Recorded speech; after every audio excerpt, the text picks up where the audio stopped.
everyone. Great to see everyone getting seated for our first session. I will pass over to Michael to kick things off for us. Thank you. Hey everyone, how's everybody doing this afternoon? Good to be here in Cannes. You noticed we were like moving the seats around because it felt a little cold, so we wanted to get it a little more intimate up here. There's no slideware that anyone needs to look at.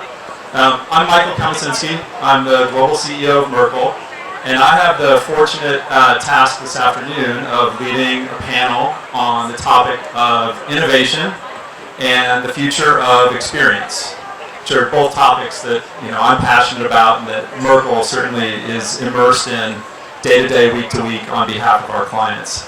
And I'm really fortunate to have a couple of friends on this panel. Let me introduce Filippo Catalano, who's the global CIO of Reckitt. He's in a fantastic position as part of a global brand powerhouse like Reckitt to really see some of the topics and trends in innovation and experience, and we'll get into that in a little bit. And then my good friend Sumner, who is the Chief Adoption Officer for Salesforce. So you have some more friends in the audience. And again, Polly's a really close partner for us here at dentsu.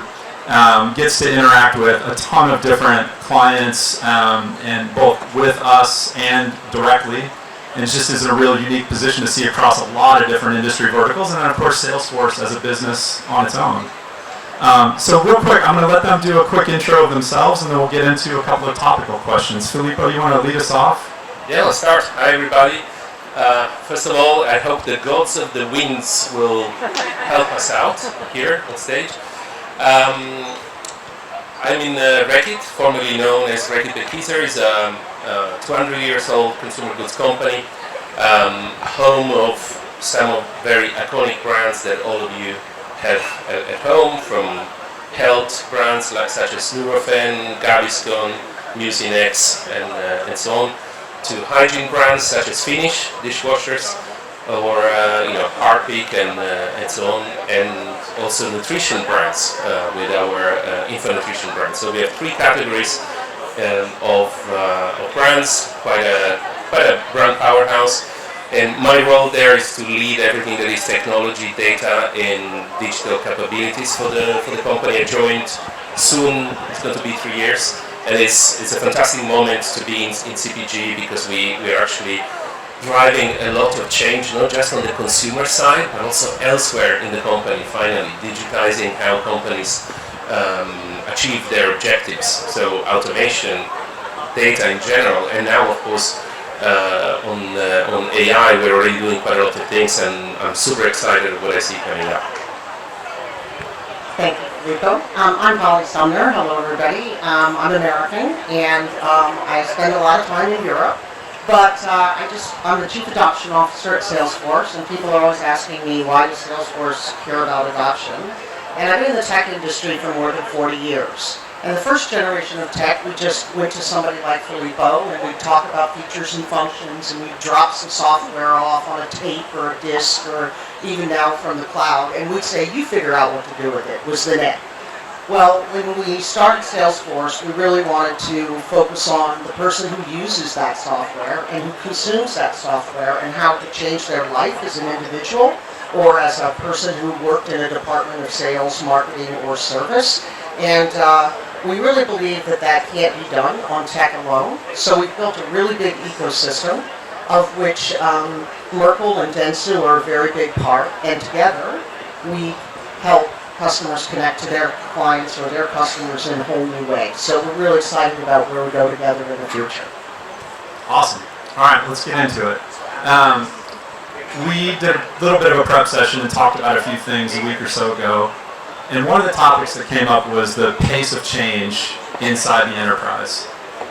Probably lots of panelists have sat here on stages year in, year out and talked about increasing pace of change, and yet it feels very real. So the question, I think, is what types of either planning processes or business decision-making cycles have you seen that are changed to react to that pace and the variety of things that we have coming at us? And Filippo, I'll start with you if that's okay. Yeah, maybe I'll start on this. I think all of us that have been in the enterprise long enough, I'm sure you remember, big programs, big envelopes being asked and deployed to do big transformations in the enterprises. The reality is that the success rate of those big multi-year programs is not that high when you look back. So I think what will change probably the last maybe two years now for sure. And now that there is also a much stronger scrutiny into some of the investment types that you do in the enterprise, I think we're getting so much closer to, it's not really kind of quarterly type of decisions, but we're getting so much more ready to steer during the fiscal year. And this is going to be paramount importance for the future because the pace of technology change outside is huge. So we need to adapt inside as well. Polly, you want to pick that up? Yeah, so I totally agree with you, and the business models being very different as well would be another comment that I would say. I think the role of technology, of software, and the things we can do with it has fundamentally changed from the last century. Basically, we can teach people through technology how to do their job in a better way. And actually, it's not the enterprise industry, it's not the business-to-business part. We're all being trained on that in our work life, in our consumer life, right, or individual life. And if you think about how somebody like Activision or Sony that's in the games business, they update their software like 10 times a day. And you don't know it. So to me, when I think about like where's it going and what is an example of this collapsing, that's where I think we've got to really get to. And I don't know how you think about it inside of the when you're in a CPG company like ours, you have parts of the business where you actually want to keep things quite steady. But a lot of everything that is consumer facing, or some cases even employee facing on the employee experience, we really need to make a lot of changes to make it continue to be relevant on the day-to-day. That puts a lot of stress in the system, but also it's quite exciting because you have people that can join and work with us that can actually work truly in a software company, even if you're in a CPG company. So that's quite exciting. We have a framework that we recommend at Merkle called Make It Work, Make It Bigger, Make it Better, Make It Bigger. I never get those right exactly. But it speaks to that agile development, proof of concept, quick to ROI, that I think is like really prevalent or needs to be prevalent in the industry today. Let's pick up on that last comment. You talked a little bit about consumer experiences and how dynamic that is these days. And maybe Polly, let's start with you on this. What are the types of experiences that maybe pick out an industry vertical if you want, or talk about it generally, but give some examples of customer experience innovation that you think are interesting or that you see clients asking about trying to drive? We had a marketing conference conference for CMOs in Chicago a couple weeks ago. We call it Connections, and we featured 4 kind of really interesting consumer experiences. One, and they're going across industry, which is kind of interesting. One was Formula One, and how you engage the fans and create a very personalized experience for them. They're doing some really amazing thing. On the other side was Gucci. And Gucci wants to use technology to create the voice of Gucci with every customer, and of course they're like a small group, very special, personalized kind of experiences. So I think it goes across all the industries, and it's really there for the taking for a CMO to decide with their leadership team on what is the experience that they want all the way down to an individual to have. And I think that's what's going to be what we all become accustomed to in almost every part of our lives. Technology won't necessarily change take jobs away. It's actually going to augment what we can deliver in redefining our jobs going forward. So I think that's how it goes across the full continuum, as you were saying about the consumer. So how are you doing that? I think there is we have all been talking for many, many years about personalization of experiences with consumers, with customers, and of course behind that there is a huge data play. And I think what's finally happening is that those foundations of data are actually in place in most companies, and now we can finally do that type of personalization work that every commercial and marketing leader of any company would want to do. And the nice thing now with what's coming with things like generative AI, which they need a huge, fantastic data play behind, otherwise they don't work. We can go to those number of personalization degrees that we couldn't afford before. That's quite exciting. I think the rest of the week here will be quite an important thing to follow. Our founder, David Williams, used to have a saying, it's hard to do personalization if you don't know who you're talking to. David was a straight shooter in a lot of ways. Let's stay on that topic though, like maybe clicking in just a little bit in terms of sort of architecture solutions, like what do you think are some of the challenges to deliver that seamless experience? We talked about a better data layer being in place. Certainly all companies have some, sort of enterprise architecture for their different channels. Sometimes those things talk to each other reasonably well, sometimes they don't. But why do we still have such poor customer experience with a lot of the brands that we work with? So that's the question. So we've got a lot of pieces in place. There's a lot of great tech. There's a lot of great, I think, executives that know what they want to do. What are the barriers over the next year or two that you see to realizing that vision? Filippo, let's start with you. I think there is still, so one of the barriers is that people have maybe the right data platforms, but they don't manage data as an asset.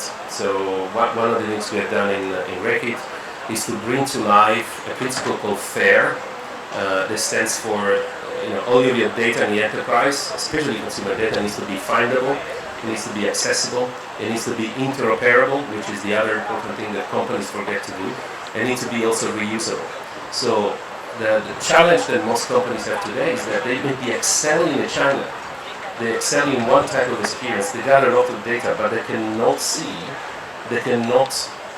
transport, let's say, that data to the other channels.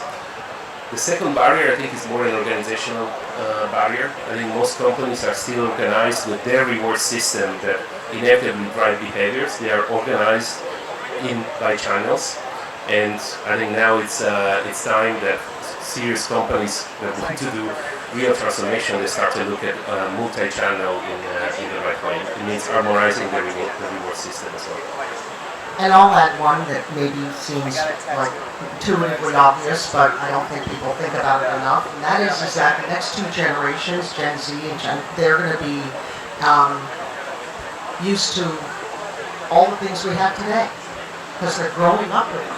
So there's a huge people challenge. It's very hard for us that went to traditional schools or, we have these big organizations, and you probably did too if you're in the audience. And the way we learn that companies should run is going out the window because there's technology that's doing part of it, and, I think we have to, really adapt that way. So everything that is what I think about it, everything that's vertical, except for the very, very top, will become horizontal services that we can all consume and use in a different way. And that's kind of hard to imagine and has a big impact on the business part, right?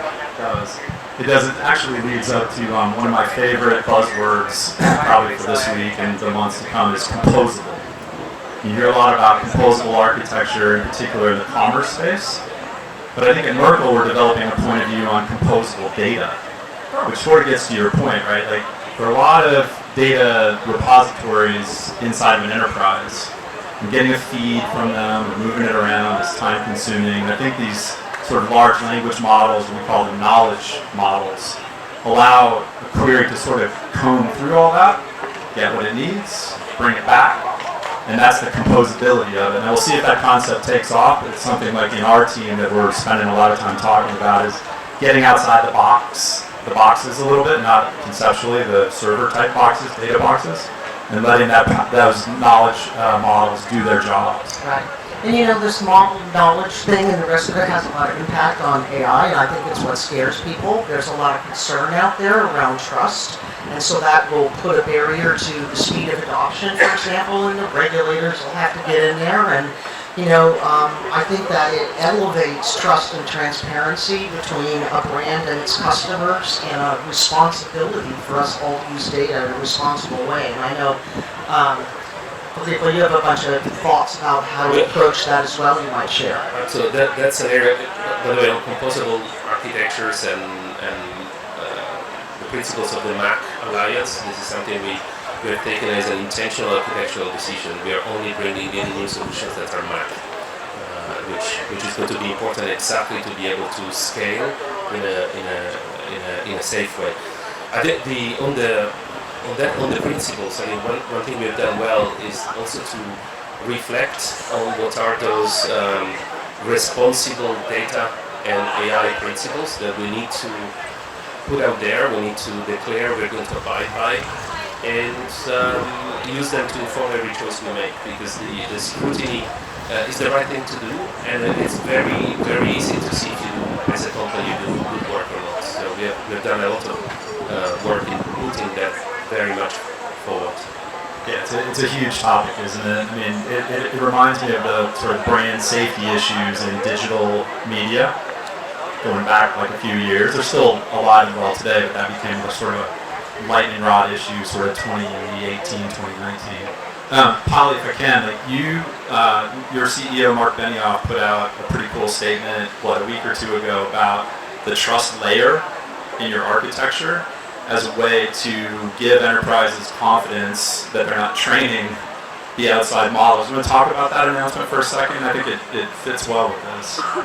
Well, yeah, we've always had as our first value is trust, and the second one is customer success. So you have to address it, and you have to make it consumable by all applications and all experiences that you use or interact with your customers. And so it has to be in a horizontal way. I think we think about it as a transformation for Salesforce, which is basically, instead of thinking with the lens first of CRM, which I think we've done a pretty good job as an applications company and innovation there, but think about it as AI and then trusted AI and then data, which you brought up, Filippo, and then finally with the number one CRM.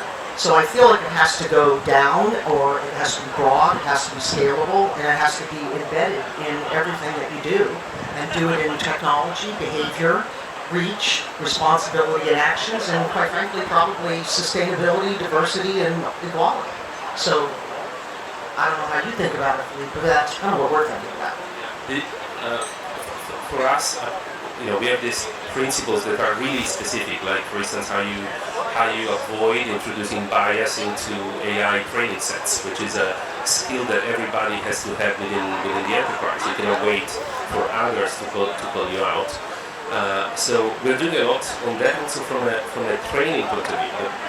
We are trying to upskill, reskill, burst myths within our own employees on what AI and data can really do, so that we have them being the best advocate for the future. I'm very optimistic about the future in that sense. People will be worried about jobs and job changes. The reality is that if you are in a company today, a lot of the work you do is actually not very interesting. You are a human cog into a machine that passes pieces of content and documents left to right, okay, for a good part of our time. Okay? And if we find ways to automate that, and in an intelligent way, in a safe and trustable way, us humans, we can actually focus on higher orders of problems to solve, where I think everybody will be much more motivated. And creative. Yeah, for sure. I want to come back to consumers for a second. Filippo, direct-to-consumer and consumer packaged goods, not always going together in the same sentence, but over the last few years, I think CPGs have really started to drive towards that, to see it as necessary. But there's some interesting challenges to get over in terms of establishing those connections. I wonder if you could talk a little bit about the journey that Reckitt's on to achieve DTC success and just what goes into that for you. I'll go back maybe to some of the foundations. First of all, not every brand that companies have is actually good for direct-to-consumer. And I think it's important to decide in advance, understanding the macro picture of the brand, purely the size. Is it something I want to really ship directly to consumers, or I need to go to another I think everybody is a bit more sober now about those choices first. Second is also again about those foundations. Once you start to do direct to consumer, you do it for the sales, but also you need to do something about the richness of data that you get. So you might have a very small share of direct to consumer sales in a brand, but how do you make that work for the rest of the sales? Because you have a machine that gathers very high fidelity data that you use elsewhere, so that you make you build your shop-alikes, your look-alikes, and deliver that personalization. I think that's what's happening in companies like ours. Focus on the ones that make sense, but the ones that you do, make sure that they serve, again, that multi-channel element of I do direct to consumer here, but I benefit elsewhere from a data point of view. And I think that's also going to tie, I was just going to tie it back to the skills. So like having people on your team that are able to think through discovering different kinds of segmentation, for example, in consumers that we have today, or which would be go around your products being the other way. And I think one of the really amazing opportunities is to put that same kind of insight into your R&D departments to build the products that then are actually choosable, or I don't know what to call it. And something that's super simple in consumer packaged goods might be the shift to plant-based yogurt at Danone. Their problem is they can't make more of it. They don't have enough supply. But that wasn't their business for 100 years, right? So I think packaging gets really impacted. The targeting gets really impacted. Think about all the smaller sizes that were created during the pandemic because you couldn't consume as fast, or your preferences changed, I'm sure, dramatically. And now we have big box stores that price is not the loyalty differentiator. It's actually that it's proximity, because we all learned to walk to the grocery store, So I feel like those social changes also have a big impact on that as well. It does. I love the kickoff point there, Filippo, about the not every brand is made for that. I think that's a profound statement. I think the other thing I'm always amazed with our CPG customers is how much value they can get out of a handful of tactics, like promotions, loyalty programs, content that creates interaction, as well as commerce. And it doesn't even have to be a high percentage of overall sales, but the insights and learnings that CPG enterprise gets from maybe something that's 10 or 20% ACV is like massive for the other 80%. Helps you interact with your retail partners better, and just overall brand development. And as Polly was saying, it also improves your innovation pipeline, because all of us, we want to deliver faster and more relevant consumer innovation, right? So, of course, you do R&D on formula, on packaging, really the science behind the products, but there's so many insights that come from the real time, what you could say is the second moment of truth, the usage of the product.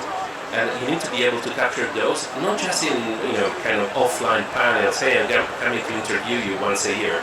Really, there's so much data out there that we finally use to inform both, let's say, R&D and commercial development. All right, let's switch gears to sustainability a little bit. You touched on it earlier, Polly, but both of your companies are really leaders in this space. You've got significant initiatives underway. Polly, why don't you start us off? Talk a little bit about Salesforce's perspective on sustainability and how you weave it into your solutions and your go-to-market, because I think it's significant. So, there's a lot of passion about it. The question is, how do you leverage the resources that you have in your business to be able to make an impact, right? So we didn't really think about the cloud being sustainable when we started the company. I mean, let's be fair. But it turned out that there's a lot less CO2 consumption. But it's not just about what we do, it's about what everybody does collectively. So we started to focus on how do we make it an awareness program and also kind of interact with others. And I think that is part of the promise on how we get ourselves out of this issue that we have. Whether you believe it or not, the ocean is warmer. Whether you believe it or not, it probably was a lot cooler 50 years ago in Cannes than it is now. Actually, in my lifetime, I've never been in here where it's been so hot on a consistent basis in Southern Europe. So I feel like it's the working together part, it's the programmatic execution, it's the making it part of your value system and doing that, and quite frankly, it's where you put your resources. And they don't have to only be your resources. No one company can clean up the ocean.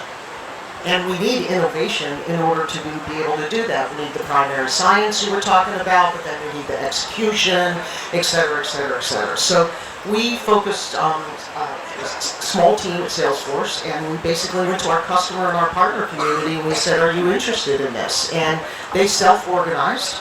They have regular initiatives that they work on.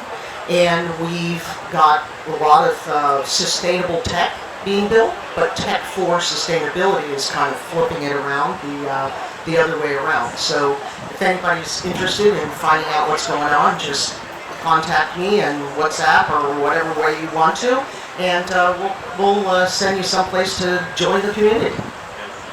Filippo, you guys must have massive programs across the types of brands that you guys have. Well, absolutely. We are, like every company that has physical products, we are looking across the spectrum of how to improve and how to lower our sustainability footprint. One of the things we're doing, for instance, is on waters. An example, Finish dishwasher tablets.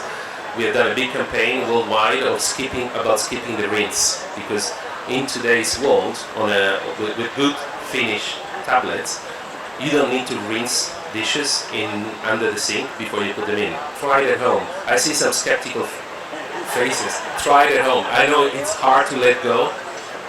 Put it directly. You save quite a lot of liters of water just skipping the rinse. So we are educating consumers on those type of things. I mean, another thing we're doing is around truly the data part. Every company is of course optimizing their own internal processes. How you design products, how you, for instance, introduce post-consumer recycled plastic into the packaging, how you make the packaging less in weight and so on.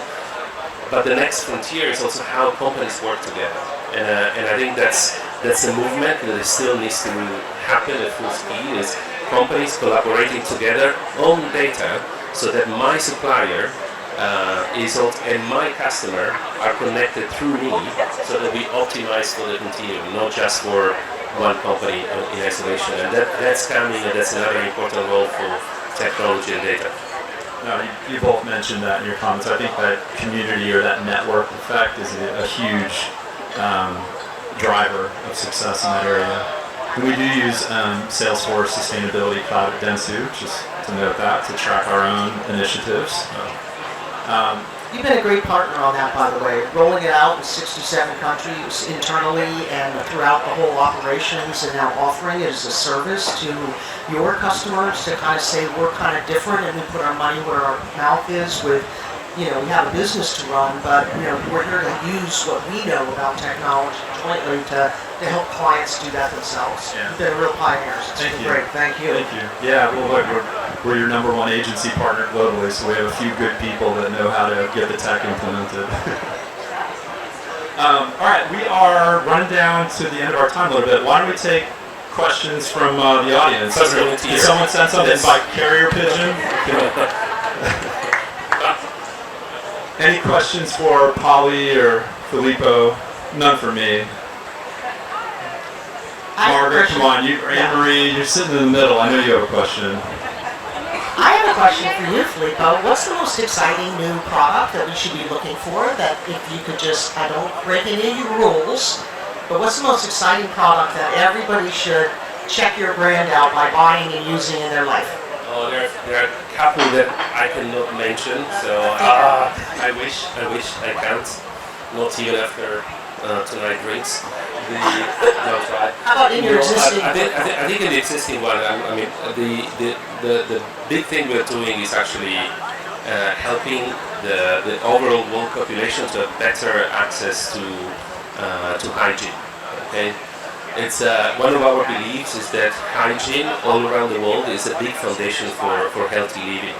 And of course, you have health, which has components of access to healthcare, especially in some of the healthcare systems also being overwhelmed. But the big foundation is hygiene, and it's incredible how many big parts of the world how many people don't have a toilet at home. Okay, and not having a toilet at home is actually a predictor of a lot of other important components in society, from emancipation to GDP growth, to equality. And I think one of our big things that we do is try to increase access to hygiene everywhere in the world. And sometimes it's not a lot of, there are not a lot of news around it, but we do a lot of work behind the scenes to make that happen.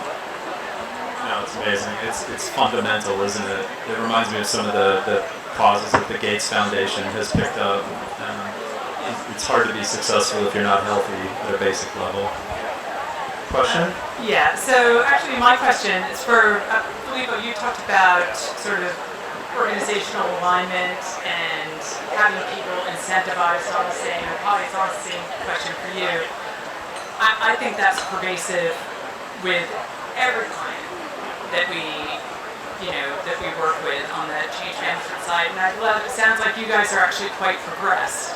So from a client perspective, what are those like 3 musts that you have to get aligned with before you go on that journey? Because 5 years ago, alignment was, let's buy a whole new suite of technology, and and I think all those things have changed. So I'd really love, since you seem to be on it, what you think those key levers are.